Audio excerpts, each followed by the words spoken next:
Good morning and welcome. आप देख रहे हैं जागरण बिजनेस पे आज का बाजार में एक रिलीफ रिकवरी हमको कल देखने को मिली। क्या ये रिकवरी सस्टेनेबल है? क्या हम अब इसको एक फिलहाल के लिए बॉटम माने या नहीं, इस सब पे हम चर्चा करेंगे। आज मेरे साथ जुड़ चुके हैं दो खास मेहमान, mister Vijay L Bhambwani, head of research behavioural technical analysis equity master, और Avinash Gorakshakar, director research profit mark security से, और मेरे साथ विवेक मित्तल भी जुड़ चुके हैं, रिसर्च हेड है वो। पहले शुरुआत करते हैं विवेक से। विवेक, ये बताइए कि एक अच्छी रिकवरी हमको विदेशी बाजारों में भी देखने को मिली, वहां से क्या की हाइलाइट्स रही वहां पे, because there is some bit of a relief recovery seen globally. Thanks Geetu.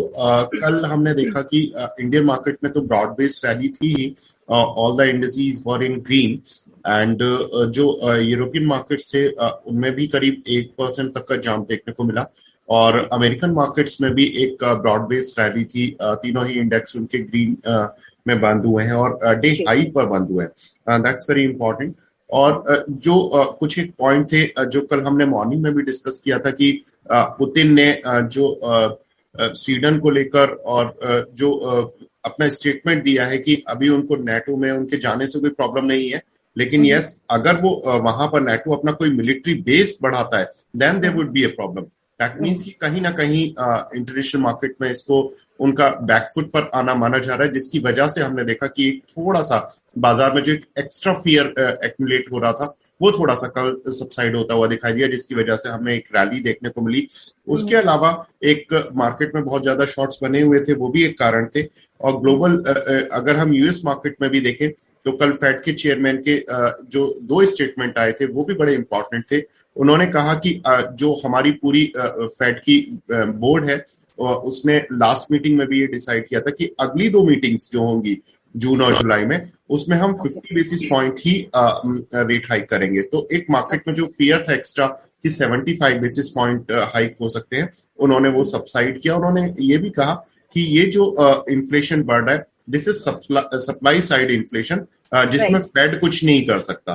तो ये थोड़ा सा स्टेटमेंट उनकी साइड से पॉजिटिव था और उसका इम्पैक्ट हमने ग्लोबल रैली में आते हुए देखा। क्विकली एफआईआई और डीआईआई डेटा क्या कह रहा है? देखिए, अगर एफआईआई का देखें तो कैश मार्केट में उनकी सेलिंग कल भी थी, करीब 2200 करोड़ का उन्होंने माल बेचा, लेकिन डीआईआई ने उतने ही करोड़ का माल ऑलमोस्ट प्लस किया है। करीब डीआईआई का 2290 करोड़ का माल प्लस हुआ। लेकिन उसके अलावा एफआईआई का जो अगर हम इंडेक्स फ्यूचर और इंडेक्स ऑप्शन और स्टॉक फ्यूचर्स में देखेंगे तो करीब उन्होंने तीनों सेगमेंट में 1000 करोड़ से ऊपर की बाइंग की है। दैट मीन्स कि इसको हमें एक रिलीफ रैली के तौर पर ही देखना चाहिए, क्योंकि FIIs are not bullish still in India for the long run, क्योंकि कैश सेगमेंट में लगातार दे सेलिंग। चलिए अब रुक करते हैं हमारे खास मेहमानों की तरफ। Welcome Vijay and Avinash to the show. Thank you. शुक्रिया गीतू जी। विजय, मेरा पहला सवाल आपसे होगा, आप क्या समझते हैं जो कल हमने एक रिलीफ रिकवरी बाजार में देखी, क्या ये सस्टेनेबल है? क्या हम इसको एक बॉटम समझे फॉर टेम्पररी बॉटम, और is it a bottom that will stay for long? आपके सभी दर्शकों को मेरा नमस्कार। शुक्रिया मुझे अपने शो में शामिल करने के लिए। और जहां तक मेरा सवाल है, मुझे ये जो पुल बैक रैली दिखी, कल की जो बढ़त दिखी, ये एक मंदी मार्केट की पुल बैक रैली है। मैं इसकी वजह बताता हूं आपको। अगर आप अंतरराष्ट्रीय बाजारों के सूचकांकों के चार्ट्स देखें तो कम से कम 14 ऐसे मुल्क हैं जिनके सूचकांकों में डेथ क्रॉस बन चुके हैं। डेथ क्रॉस तब बनता है जब 200 दिवसीय एवरेज जो है, औसत दाम जो है, उसके नीचे चले जाता है 50 दिवसीय एवरेज, क्योंकि 50 दिन का जो एवरेज है वो एक छोटे से मध्यम अवधि के कारोबारी की बाइंग कॉस्ट होती है, और 200 दिवसीय एवरेज जो है वो म्यूचुअल फंड्स या लंबे अवधि के निवेशकों का एक औसत रेट होता है। अब क्योंकि मध्यम अवधि के दाम जो है लंबे अवधि के दामों से नीचे चले गए हैं, तो बेयर मार्केट की शुरुआत 14 मुल्कों में हुई है। भारतीय बाजारों में बैंक निफ्टी में डेथ क्रॉस आ चुका है, निफ्टी 50 में भी बनने की कगार पर है। और ऐसे माहौल में मंदी वालों ने काफी सारी ओपन इंटरेस्ट बना के रखी है, और मंदी वाले ही ऐसे लोग होते हैं जो निचले स्तरों पर खरीदारी करने में उनको खुशी महसूस होती है क्योंकि वो मुनाफा वसूली कर रहे होते हैं। और मंदी वालों के बाइंग से जब दामों में उछाल आता है तो तेजी वाले इसे तेजी के संकेत मानकर खरीदारी करना शुरू कर देते हैं।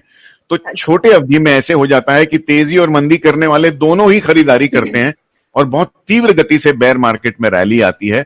मेरा मानना है कि कल की रैली एक बेयर मार्केट रैली है।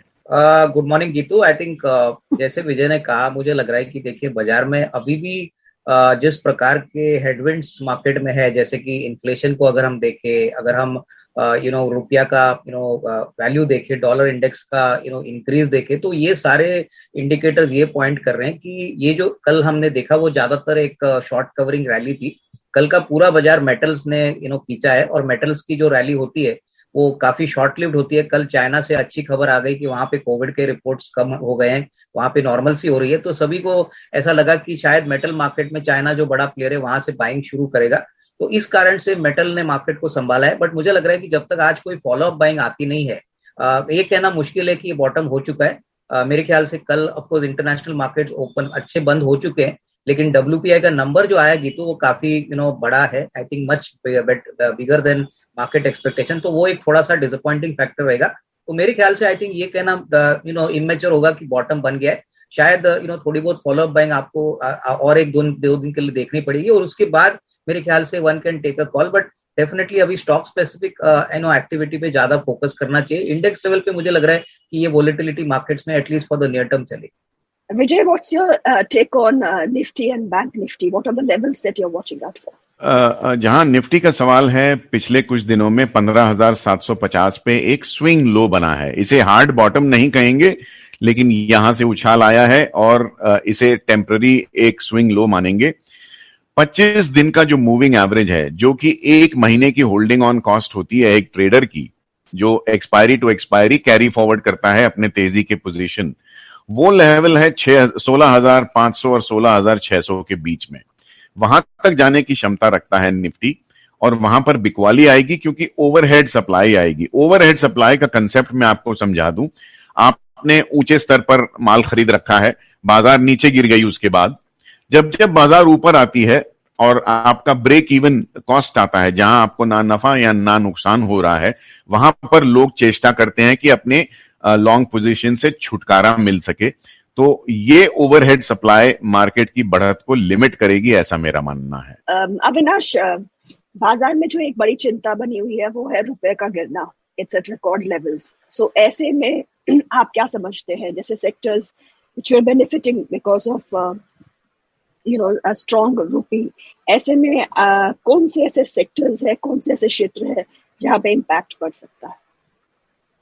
गीतू, मुझे लग रहा है कि देखिए डॉलर इंडेक्स 20 साल के ऊंचाई पे है और रुपया वीक हो रहा है, डॉलर एप्रिशिएट हो रहा है, तो ऑब्वियसली जो कंपनीज डॉलर कमाती है और जो ज्यादा इंपोर्ट नहीं करती, उन सेक्टर्स पे इन्वेस्टर्स को फोकस करना चाहिए, जैसे कि आईटी है, फार्मा एक्सपोर्ट्स है, ऑटो कंपोनेंट एक्सपोर्ट्स है, टेक्सटाइल एक्सपोर्ट्स है। तो ये सारे सेक्टर्स है जहां पे हमको लग रहा है कि निवेशकों को मौके ढूंढने चाहिए। और दूसरी बात मैं कहूंगा कि ये जो डॉलर एप्रिशिएट हो रहा है, रुपया वीक हो रहा है, वो एक्चुअली उन कंपनीज को ज्यादा हिट करेगा जिनके पास काफी फॉरेन डेट उनके बुक्स पे है, क्योंकि और जिनके पास एक्सपोर्ट्स नहीं है, क्योंकि वो डबल वैमी होगा।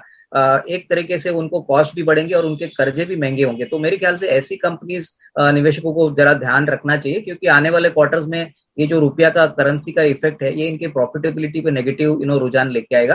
तो आई वुड से दैट जो सेक्टर्स मैंने कहे हैं वहां पे डेफिनेटली थोड़ी बहुत चेरी पिकिंग मार्केट्स में अभी की जा सकती है, वहां पे मौके जरूर मिलेंगे, क्योंकि रुपया का अभी भी जो हेडविंड है वो डेफिनेटली इंडियन कॉर्पोरेट सेक्टर को आने वाले 1-2 क्वार्टर्स में काफी तकलीफ दे सकता है।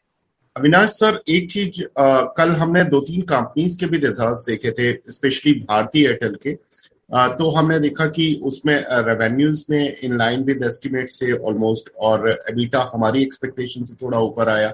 What's your suggestion on Bharti Airtel? देखिए, मुझे लग रहा है कि जब सबसे बड़ा जो नंबर जो इम्पोर्टेंट नंबर था वो आरपू का नंबर था, करीबन 9% का इंक्रीज आया, और ये लगातार दूसरा क्वार्टर है जब ये आरपूस बढ़े हैं और इनके सब्सक्राइबर्स भी बढ़े हैं। तो अगर हम रिलायंस जियो के नंबर्स के साथ कंपेयर करें तो आरपू भी अच्छा था, सब्सक्राइबर बेस भी बढ़ा था। तो I think in the mobile business उन्होंने बहुत अच्छा काम किया है। मेरे ख्याल से उनका एंटरप्राइज बिजनेस, फिर उसका दूसरे जो बिजनेसेस वहां पे भी अच्छी ग्रोथ देखने को मिली। तो थोड़ा बहुत नेगेटिव नंबर्स आ गए, वो बेसिकली डीटीएच बिजनेस को लेके आए। लेकिन मेरे ख्याल से मार्केट्स में जो कल का मूड था वो ये था कि मार्केट्स थोड़ी सी ज्यादा प्रॉफिट एक्सपेक्टेशन कर रही थी, तो शायद थोड़ा सा मुनाफा वसूली का शायद कॉल आज रहेगा। बट अगर किसी को medium to long term view की बात करनी है और एक्यूमुलेट करना है, तो मैं समझता हूँ कि कमजोरी में भारतीय एयरटेल को जरूर खरीदना चाहिए। 5G रोल आउट आने वाला है, प्लस आरपू को लेके मित्तल साहब बहुत पॉजिटिव है। तो मुझे लग रहा है कि भारतीय ने बहुत अच्छे नंबर्स प्रेजेंट किए थे, और ऑब्वियसली आने वाला साल that is FY23 should be significantly better than last year. तो आई थिंक नेट अच्छी परफॉर्मेंस है, और बहुत समय के बाद टेलीकॉम सेक्टर में प्राइसिंग पावर आई है, कीमतें बढ़ रही है, और 5G का एक बार रोल आउट होता है तो और भी आरपू में सुधार पॉजिटिवली कंपनीज को मिलेगा। बिल्कुल, और आरपू में हमने देखा कि 178 रुपीज तक पहुंच गए, और मित्तल साहब जो भारतीय मित्तल है उन्होंने बोला भी था कि 200 तो कम से कम सस्टेन करने के लिए आरपू चाहिए। So that's very important call कि आने वाले समय में कितना वो और टैरिफ हाइक करते हैं। Let's see. विजय सर, आपसे मेरा नेक्स्ट क्वेश्चन होगा, कल आईओसी की भी रिजल्ट्स आए थे।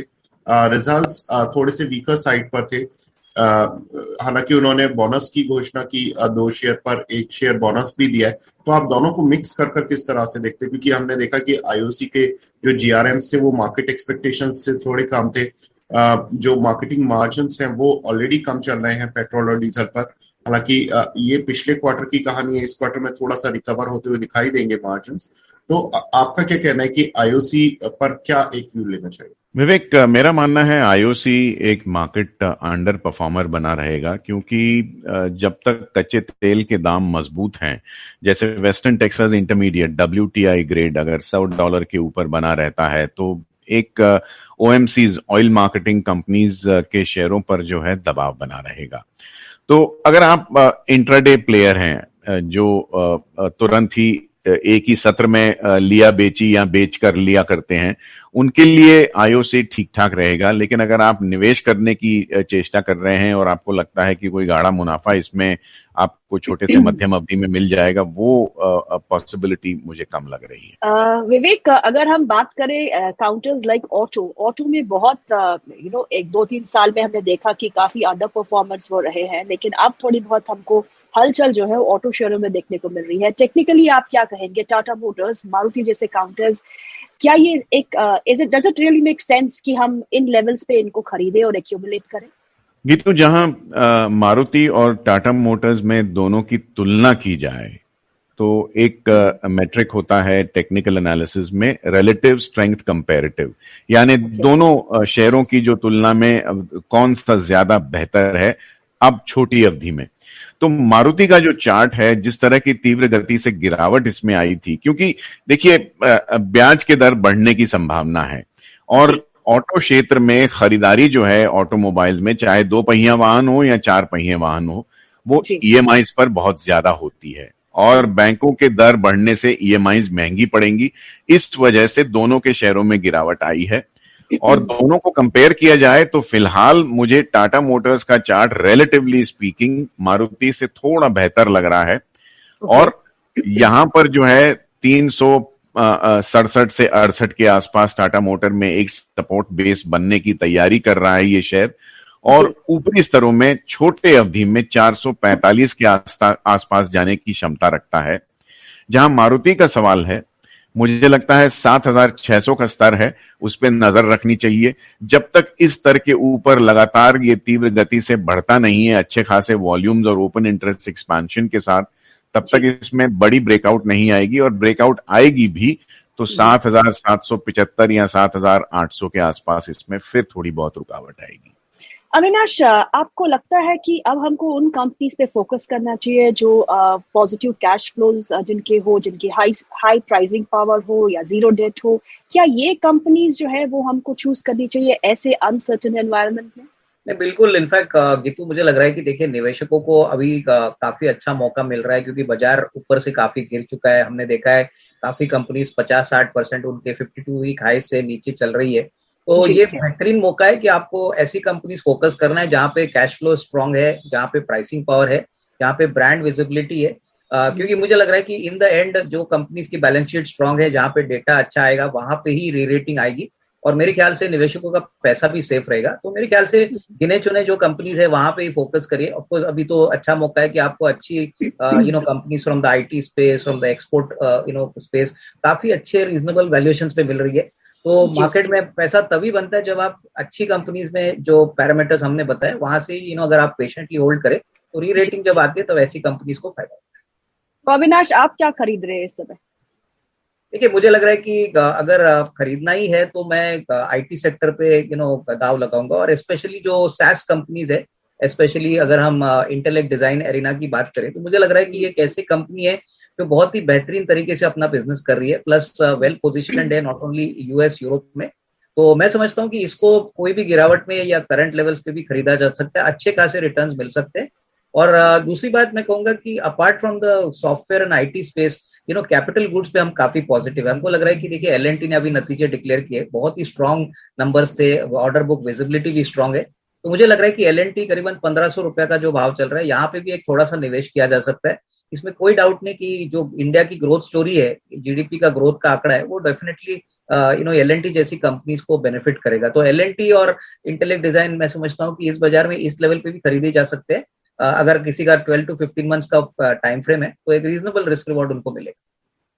Vijay, are you buying anything at these levels? Geetu जी, मेरा रुझान जो है वो छोटे अवधि के कारोबारी का होता है, तो आदत से विवश हूँ, टाइमिंग करने की कोशिश करता हूँ बाजार में, और मुझे लग रहा है कि थोड़ी बहुत गिरावट की संभावना और भी है। तो मैं कोशिश करूंगा कि थोड़े और सस्ते मिल जाएं, शेयर निचले स्तरों पर मिले, इसके लिए मैं फिलहाल तो कुछ नहीं खरीद रहा हूँ। विवेक, दिस क्वेश्चन इज फॉर विवेक। विवेक, आज कोई अर्निंग्स है जिसपे आपकी नजर रहेगी? जी बिल्कुल, ये तो अगर आज देखें तो ल्यूपिन पर हमारी नजर रहेगी और आईटीसी पर नजर रहेगी। और पहले मैं ल्यूपिन से शुरुआत करता हूँ। ल्यूपिन में देखिए, जो अमेरिकन मार्केट है इन टर्म्स ऑफ रेवेन्यू तो स्टेबलाइज होते हुए दिख रहे हैं, बट अभी margin pressure in pharma companies के साथ चल रहा है because of the high raw material prices. और जो अमेरिकन मार्केट में जो पीछे प्राइसेस गिरे थे जेनरिक दवाओं के, उसका अभी भी जो इम्पैक्ट है वो चल रहा है। तो इसकी वजह से जो ल्यूपिन के रेवेन्यूज हैं उसमें तो 3% का जंप देखने को मिल सकता है, लेकिन एबिटा और पैट में करीब 26% और 50% के आसपास का डिक्लाइन वाई बेसिस पर देखने को मिल सकता है। सेम अब आईटीसी पर आते हैं। आईटीसी में वाई बेसिस पर तो जंप देखने को मिल सकता है करीब 4 से 5% का रेवेन्यू साइड पर because of the high raw material prices. हालांकि सिगरेट के जो वॉल्यूम्स है उसमें भी 4% की ग्रोथ देखने को मिलेगी, लेकिन कुल मिलाकर दोनों ही आज जो कंपनीज हैं इनका मार्केट में जो एक एक्सेप्शनल रिजल्ट आने की किसी की भी उम्मीद नहीं है, थोड़े से वीकर साइड पर ही दोनों के रिजल्ट से।